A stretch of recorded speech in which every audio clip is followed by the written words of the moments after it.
Hi, I'm Andrew Roach. Thanks for taking some time to watch this video. Today I'm going to be constructing an income statement from some raw data, and as well as putting together a couple visuals to help analyze the data. So I'll go ahead and share my screen and get started here. So here's our data set, and it is 3 years of monthly data.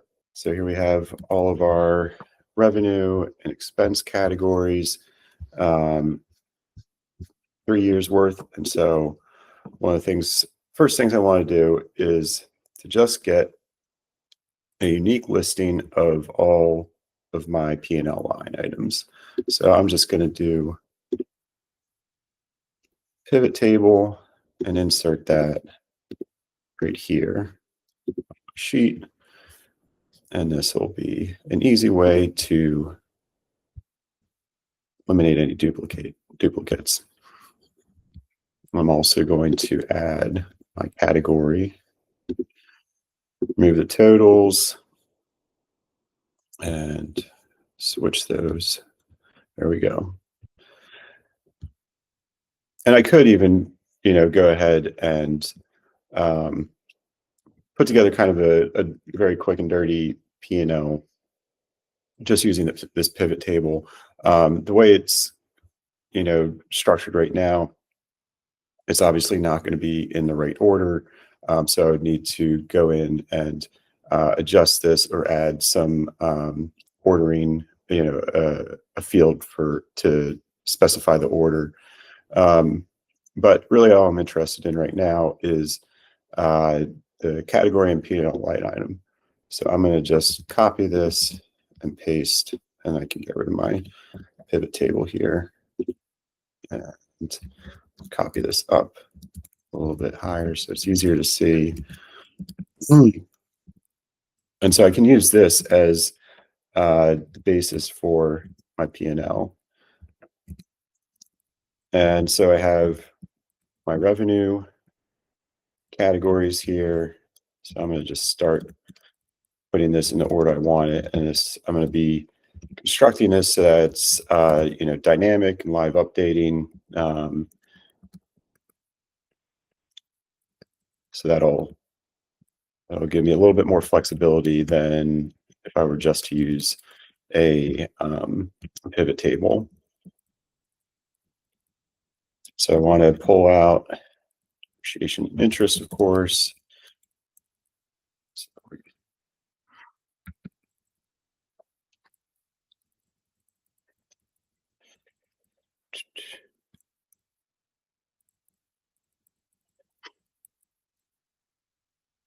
All right, and copy these down.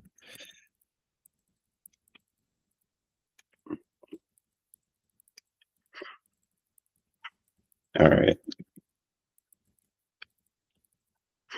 And I'm going to want to have some subtotals here.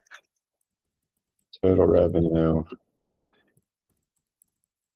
I'm going to want to sum these values here. I'm going to want my total COGS.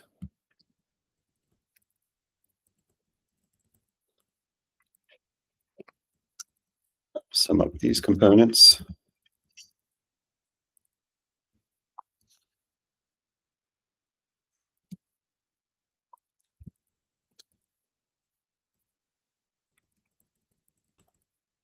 A subtotal for operating expenses, obviously not going to include depreciation or interest here. So we'll add the EBITDA.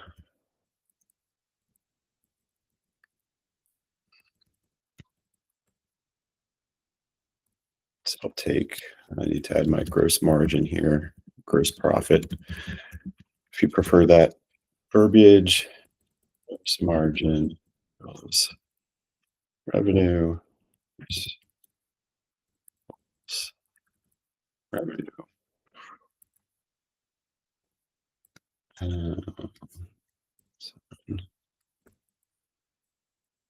COGS, and I'm going to, all these values are positive here. So when I bring these into my pro forma income statement, I'm going to need to change the sign on those so that we're just adding figures, so we don't have to worry about whether we're adding or subtracting. So I want to add my gross margin and add my expenses, which again, those will all be negative values. Depreciation.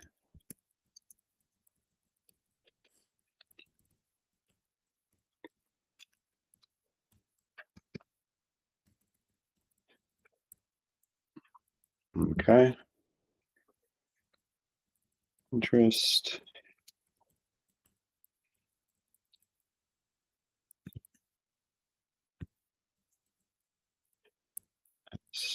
And then have our taxes, and then have our net income.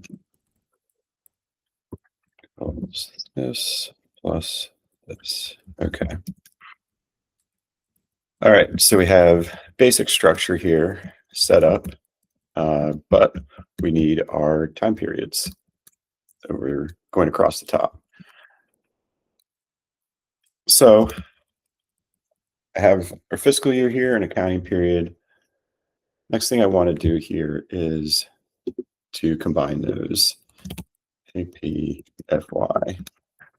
And so I'm going to take the accounting period, add a space, and then select the fiscal year. That'll help me when I'm doing my lookups. Okay.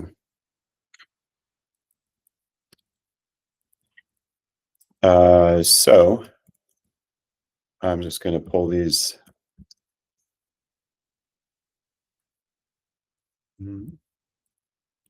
Five. So I'm going to have all of these going across my top rows. And so I'm going to transpose these.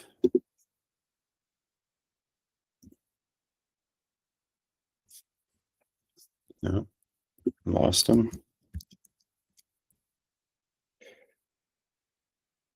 Do that again. Copy.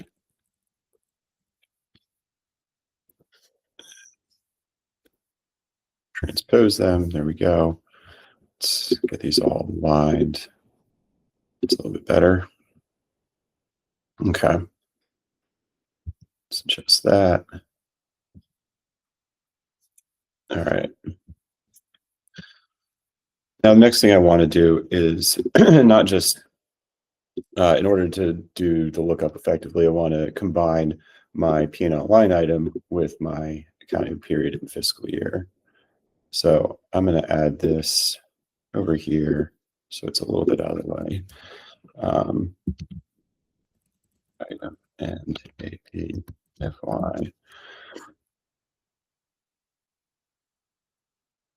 So this will be this and this. And I'm not going to put any spaces in there for this purpose, because this is only going to be used as a lookup reference and not it's not going to be displayed in our income statement. Okay. So now I have that. All right. So I'm going to take up and I'm going to combine my P&L line item and my accounting period and fiscal year.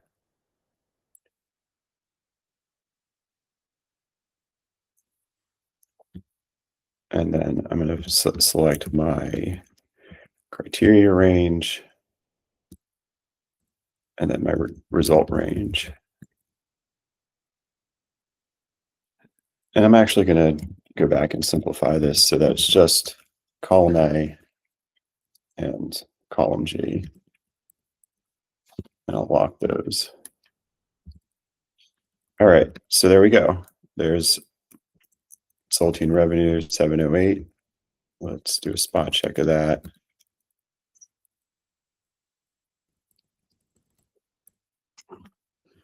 All right, APO1 708. There we go. Okay. So let's double check our references here, make sure anything that needs to be locked is. So I need to go back and make sure this initial reference is locked. And so I want to keep my row, I should say my column constant for the consulting for the P&L line item. And then I want to keep my column constant for my AP and fiscal year. So if I did that right, our equipment sales for APO1 2023 should be 4.808 million. And there we go. So I feel good about that.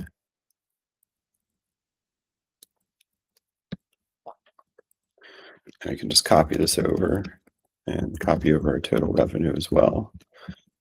All right. Do another spot check. Let's see, APO8 2025, 6.06 million. APO8 2025 equipment sales.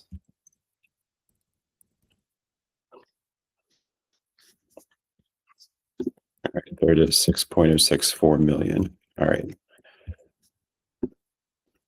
So it looks like my formula is working as intended.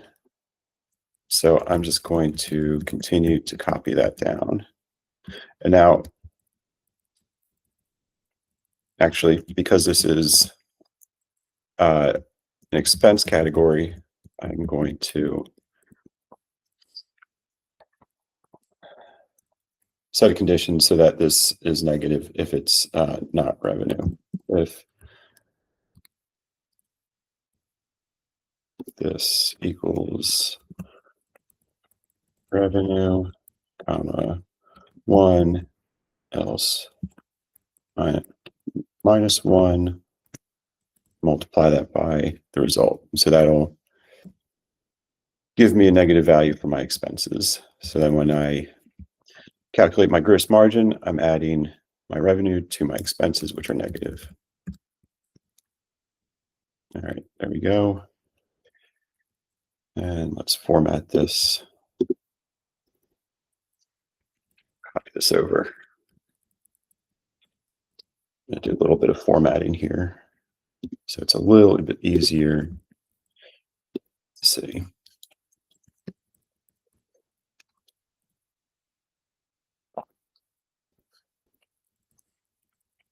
And my gross margin, copy that over, and maybe emphasize this slightly. All right. I'll do the same thing for my other expense categories.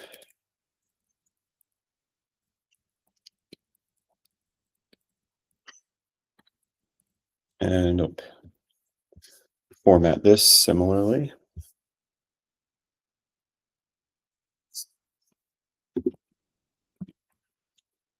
And apply this formatting.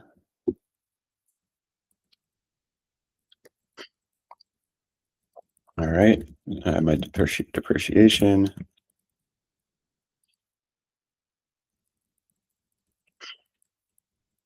I'll just do this. And we can just copy this on over. There we go. Okay. And let's continue with our formatting exercise. This looks presentable.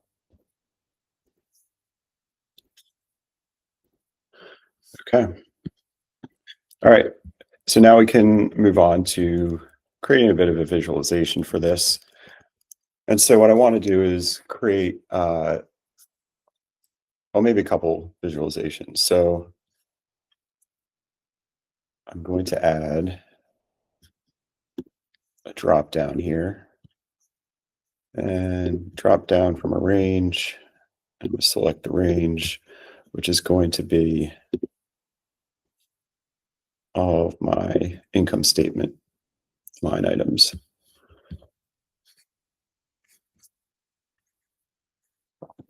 Okay. There we go. Then I'm also going to segment this out by fiscal year. So I'll have 2023, 2024, 2025. And I also want to have my accounting period and fiscal year.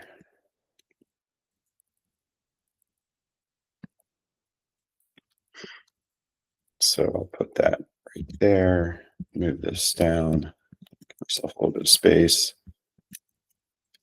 All right. And actually, I don't need all of these. I only need my accounting period because my fiscal year is here, already defined these rows. I only need through accounting period 12, of course. Okay. And so I'm going to use this P&L line item and the combination of my accounting period and fiscal year to draw the data that I want into this table. And this table is going to be the basis of putting together a chart visualization. So we can see how each category progresses compared to prior years. So I'm going to do an XLOOKUP. And I'm going to take my revenue. I'm going to define the range here. Lock that, and then I'm going to do a nested XLOOKUP as well to get my accounting period and fiscal year, and I'm just going to combine those two. So we'll do AP01 and add that space that we have fiscal year, and then I'm going to define the range.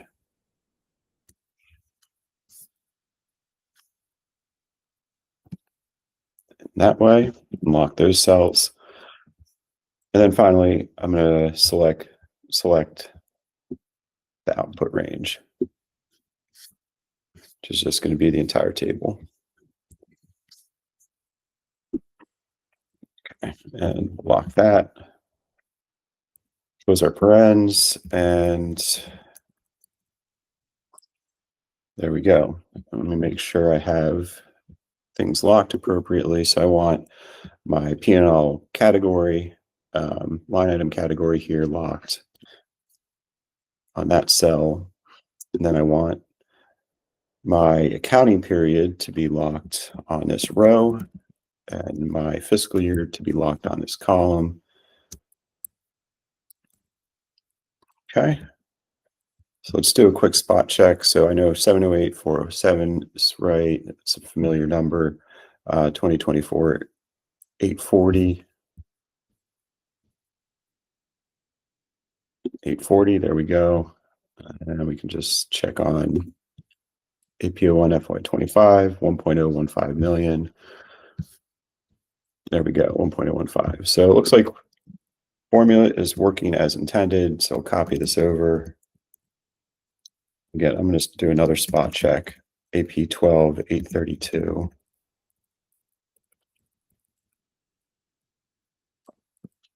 AP12, here we go, 832. Okay. See what we have here for AP12 FY25, 1.286 million, 1.286 million. All right, looking like we're in good shape. Okay, so now I'm going to take this table and use it as a basis for a chart here. So we have a nice little chart showing year-over-year performance, a little bit of cyclical trends or seasonal trend that appears to be apparent, maybe even more pronounced in more recent years. So this is a nice little visualization. Might also want to have something another visualization that we can use to provide a little bit more context. Thing I like about this, though, is that can change, what P&L category we want to look at and very easily see the result And we can start to analyze where the correlations and causations start to become apparent.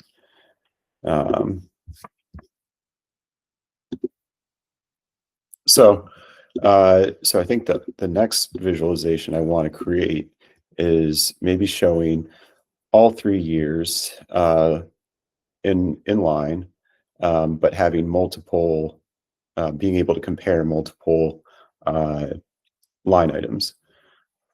So I'll do something similar, and just going to move this down a little bit to give myself some space to work. So I want to somewhat replicate this table, but obviously it's not going to be quite the same. So I'm just going to copy down this. We could do more, but then it can start to get a little bit too crowded on the chart. We don't want to, want to keep it relatively simple and digestible. So in this case, I am going to pull in the AP and fiscal year, and that's going to be going across my columns here.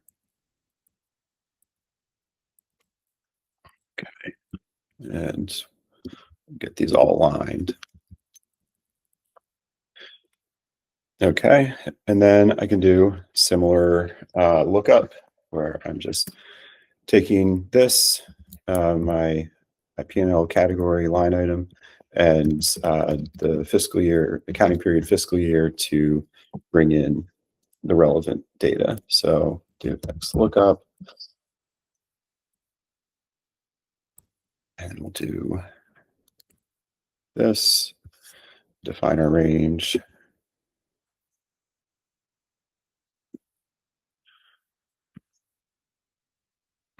Oh, looks like I neglected to select. All right, let's start over. XLOOKUP.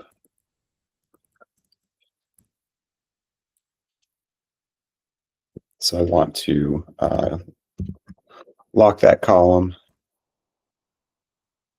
So I'm going to copy it down, and then I'll set my lookup range, lock that, and then do my nested XLOOKUP.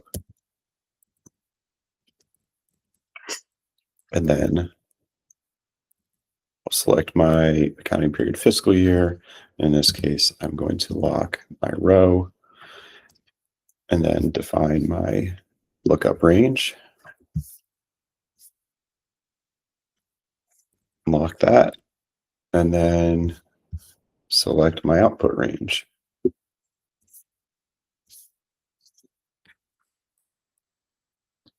I'll lock that range. All right, let's see what we got. Equipment sales, 4808. That sounds very familiar. Yep. All right. Let's add something else here. Labor, and do customer outreach.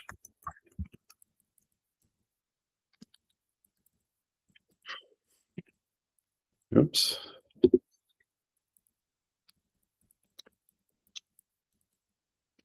Okay. Let's do another spot check. AP 12, 2025, labor, 1.465. 1.465, labor. All right. All right, so I feel good about that. And now we can use this again as the basis for another chart.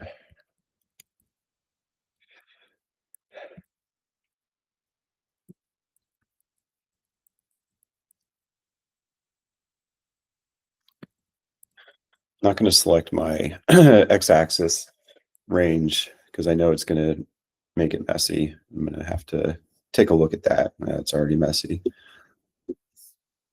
All right, let's get to work on this.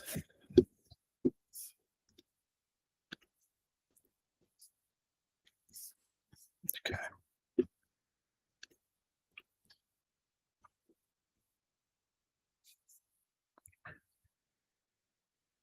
So I don't want that as my x-axis. Remove. I need to add my data range so that I am selecting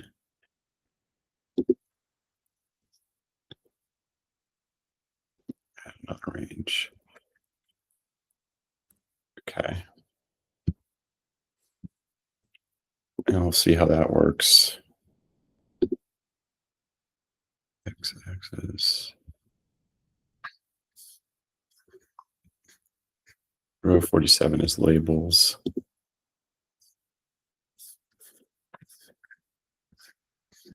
All right, so we need to add one of our series.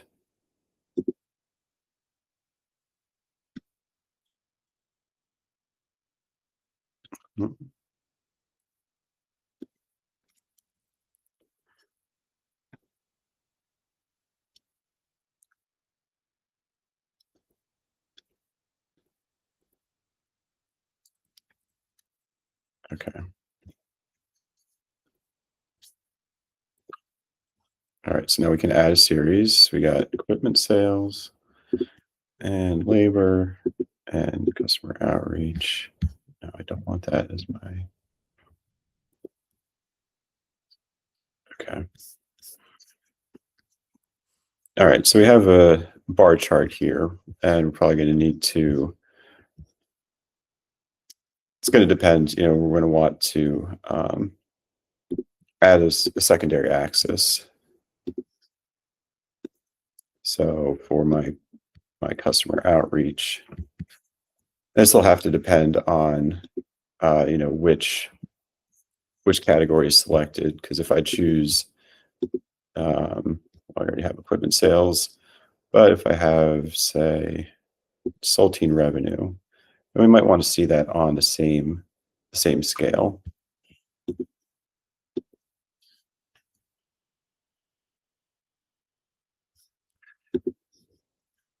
And in this case, I might want to change the sign on my expenses back to a positive, so that you can see it a little bit easier in relation to other categories, particularly our revenue categories. If one is if expenses are growing faster than our sales.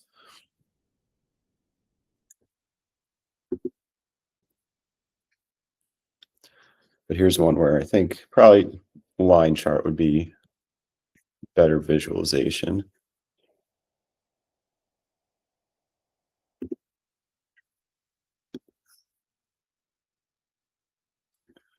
Another thing, so now we can see how each category is changing over time relative to its prior years, to get that sense of seasonality.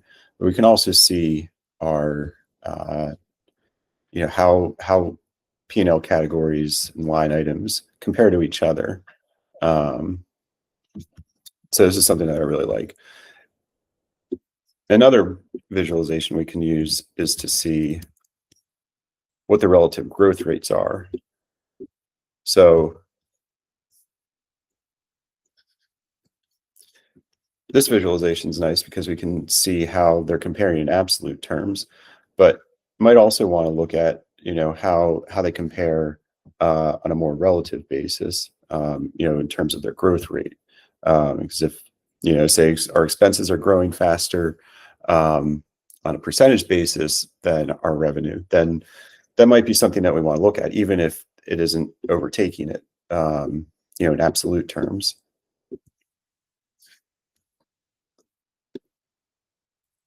So one last visualization I'm going to do here is I'm just going to copy this and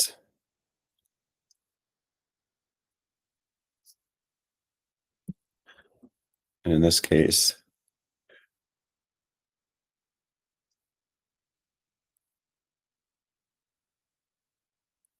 can do monthly or annual growth rates. And I think for this, I'm just going to do a monthly growth rate. Or maybe even like a 3-month moving average growth rate. No, we'll just do quarter to quarter. So APO4.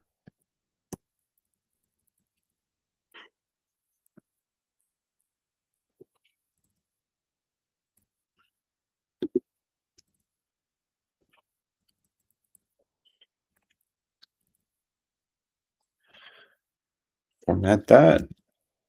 And there we go. Okay. So now we can do the same thing. I'm actually going to copy this chart. So now I have the same format, and I'm going to change the data range. So I want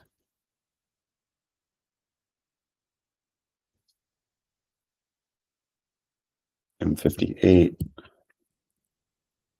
to M60, AW60, and instead of AW47, which is AP fiscal year, I can leave that, but I'll just change it anyway for consistency to AW55. Okay. Okay.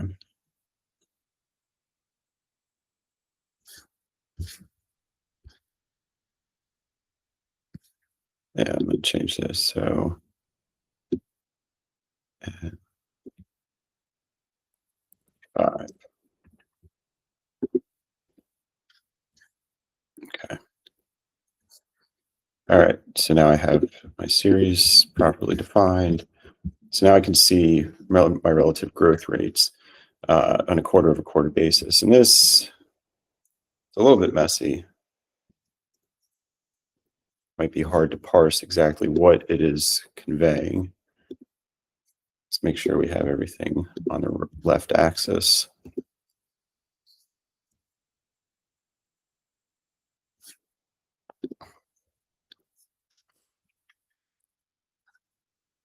But this kind of suggests some counter seasonality between our equipment sales, labor, and consulting revenue.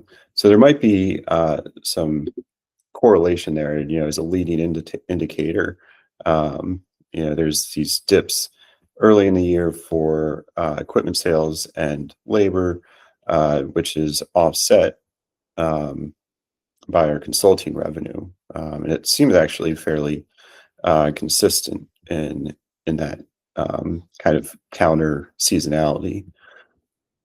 So that's another interesting wrinkle to this business that is certainly worth exploring and investigating what the causes are and what the relationship is to sales and labor costs. So that's it for today. Hope you've enjoyed this exercise in reconstructing the P&L and creating some associated visualizations to facilitate analysis and identifying where further investigation can take place for root causes and improving ultimately operations. So thanks again, and talk to you next time.